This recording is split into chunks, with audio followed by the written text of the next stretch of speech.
Hello बच्चों, तो चलिए इस प्रश्न को पढ़ते हैं। यदि मूल बिंदु से किसी बिंदु x, y की दूरी dxy बराबर मैक्सिमम मापांक x, मापांक y से परिभाषित है तथा dxy बराबर a एक अशून्य अचर, तब बिंदु का बिंदुपथ है। तो यहाँ पर देखो, हमें चारों विकल्पों में से सही विकल्प का चयन करना है। तो प्रश्न में आगे बढ़ने से पहले इस प्रश्न से संबंधित जो मुख्य उदाहरण है उसकी हम चर्चा कर लेते हैं। तो देखो, मुख्य उदाहरण क्या हो जाएगी।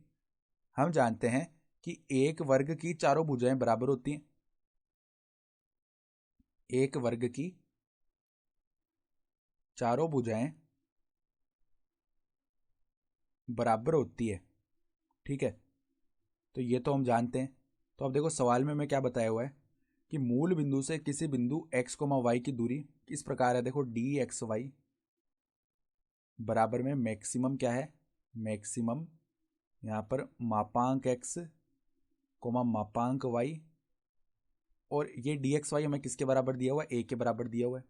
तो मैक्सिमम का अर्थ क्या है कि हमें इन दोनों में से अधिकतम मान लेना है। तो हम देखो, सबसे पहली स्थिति लेते हैं कि अगर मापांक x बड़ा हो रहा है मापांक y से, तो यहाँ पर इस dxy का मान लिखेंगे ना। तो अधिकतम मान, यानी हमने मापांक x को बड़ा माना है मापांक y से, तो इसका जो मान है ना वो अधिकतम लिखा जाता है। तो ये मापांक x के बराबर आ जाएगा। तो मापांक x बराबर a है, यानी x का मान जो है वो प्लस माइनस a आ जाएगा, ठीक है।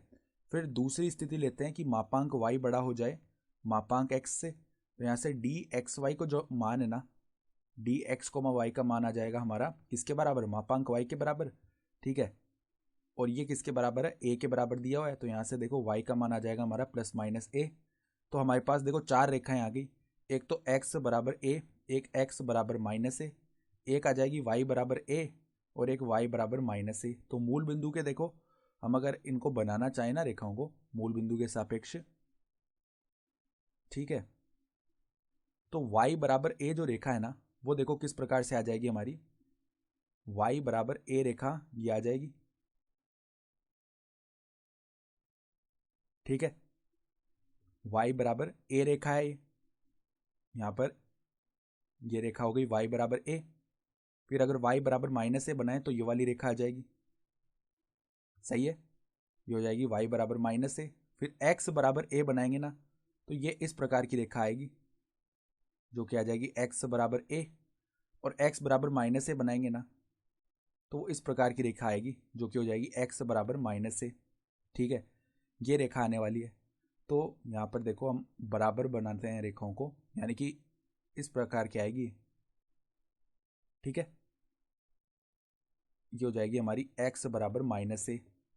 तो अब ध्यान से देखो ना, तो यहाँ पर ये जो जितना है, हम ध्यान से देखो, अगर इस बिंदु को a बोल रहे हैं, इस बिंदु को b बोल रहे हैं, इस बिंदु को हम c बोल रहे हैं, और इस बिंदु को अब d बोल रहे हैं, तो AB बराबर क्या आएगा, BC।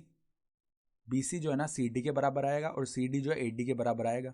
ये चारों बराबर आएंगे तो ये क्या बन रहा है, एक वर्ग बन रहा है ना।